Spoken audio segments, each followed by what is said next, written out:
My name's Rob Jones. I'm a consultant and reader in medical oncology and work for Cardiff University and Velindre Cancer Centre.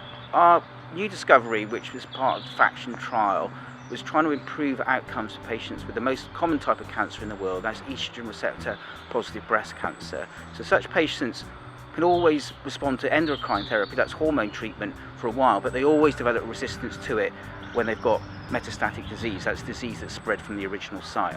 So we tried to introduce another drug that would try and prevent resistance and therefore improve patient outcomes. So in the trial, we added a drug which is called an AKT inhibitor, which inhibits a protein which is thought to be involved with resistance to hormone treatment.